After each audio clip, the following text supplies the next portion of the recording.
दोस्तों, आज की हमारी कहानी है माहौल। अचानक देवरानी सुजाता को देख करके माया की नजरें वहीं की वहीं रुक गई।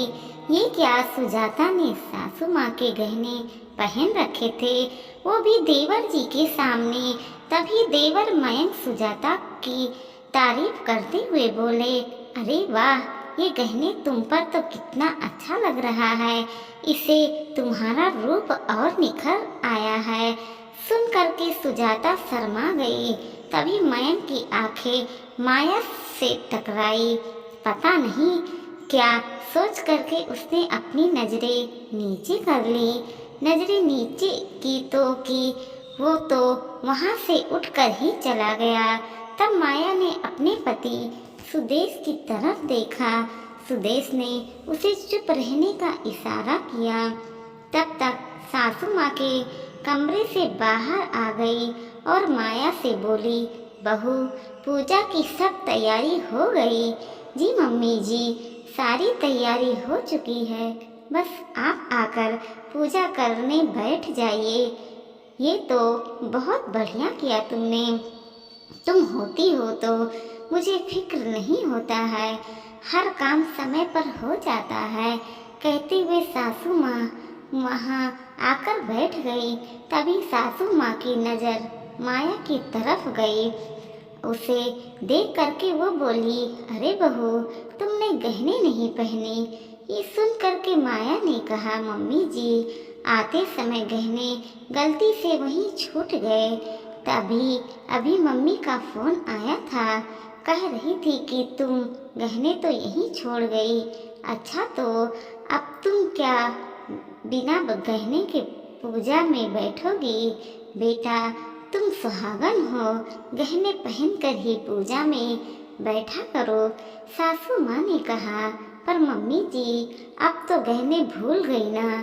कोई बात नहीं, इस बार ऑटो फेशियल गहने पहनकर भी मैं बैठ जाऊंगी। अरे, मेरे होते हुए ऑटो फेशियल गहने क्यों पहनोगी? सासू माँ ने कहा। फिर वो अपनी छोटी बहू से बोली, छोटी बहू, या तो तुम मेरे गहने बड़ी बहू को दे दो, नहीं तो अपने गहने दे दो, ताकि वो गहने पहनकर पूजा में बैठ सके। मम्मी जी, मेरे गहने तो मैंने बैंक से निकलवाए ही नहीं, सुजाता ने कहा। तो सासू माँ हैरान होकर उसकी तरफ देखने लगी। पर तुम कल बैंक गई तो थी गहने निकलवाने के लिए। हाँ, पर मम्मी, इन्होंने कहा कि तुम मम्मी के गहने ही पहन लेना। अचानक सुजाता ने कहा तो सासू माँ और ज़्यादा हैरान हो गई। उन्होंने उसी समय मयंक को बुलवाया। मयंक, तुमने सुजाता के गहने बैंक से क्यों नहीं निकलवाए? तुम्हें पता था ना कि आज घर में पूजा है और घर की बहू पूजा में गहने पहनकर ही बैठती हैं। हाँ मम्मी, पता है, पर आप तो गहने पहनती नहीं हो, और भाभी अपने गहने लेकर के आती तो भला सुजाता को गहने निकलवाने की क्या ज़रूरत थी? बेटा, ये तो मैं अपने गहने घर पर ही रखती हूँ। अगर मैं भी सुजाता को गहने नहीं देती तो तुमने एक बार भी नहीं सोचा? मैं अगर अपने गहने सुजाता को नहीं देती तो वो क्या पहनती? मम्मी, इन पर हमारा ही तो हक है।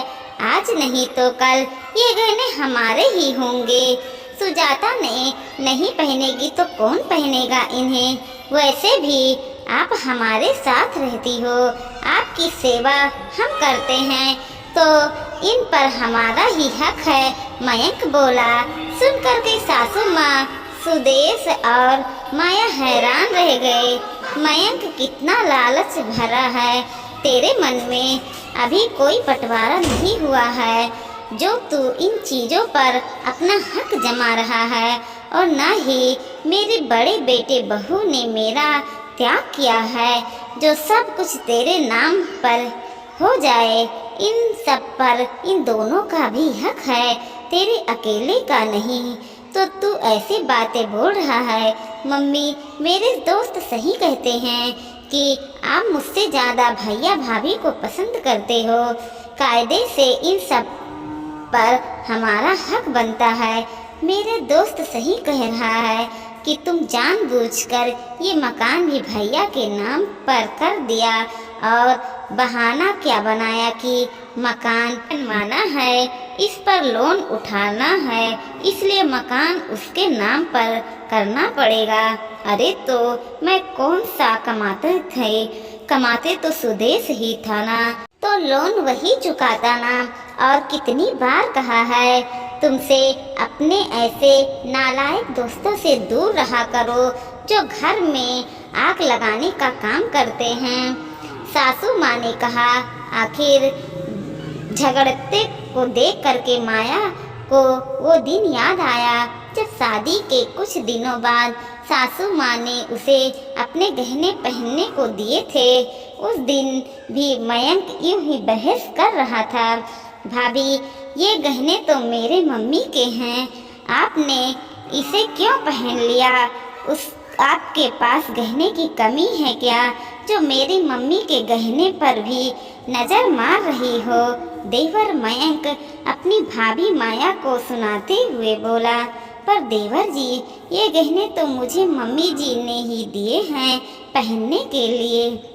माया ने अपना पक्ष रखा, उन्होंने दिया तो आपने रख लिया, इतनी नीयत खराब है आपकी। मयंक फिर भी बोला, मयंक कैसी बातें कर रहा है तू? अपनी भाभी से मम्मी ने खुद से गहने दिए हैं, इसने जाकर मांगे नहीं थे उससे। तुम तो कौन सा इस तरह से बोलने वाला पति? सुदेश ने माया के पक्ष में कहा। अरे वाह भाभी के आते ही मुझसे पूछने लगे कि तू होता कौन है इस तरह से बोलने वाला? मेरी माँ के गहने हैं, इस बार नहीं 10 बार बोलूँगा। गहने पहनने का इतना ही शौक है तो खुद के गहने पहनो, और वो भी कम पड़ रहे हैं तो अपने पति से बोलो। मयंक सुदेश के अपने सामने आते हुए बोला, मयंक बहू कोई मेरी अलमारी से गहने निकाल कर नहीं लाई थी, मैंने ही उसे पहनने के लिए दिए थे। भाभी मुझसे बड़ी हैं, कम से कम तमीज से तो बात कर। सासू माँ की बात सुन करके मयंक चुप रह गया था, लेकिन आज समझ में आ रहा था कि मयंक के मन में कितना जहर भरा हुआ था। क्यों वो मम्मी जी के किसी भी सामान को हाथ नहीं लगाने देता था। तब जाकर समझ में आ रहा है कि उसके दोस्त उसे के ही परिवार के खिलाफ भड़काते थे और वो दूसरे की बातों में आ जाता।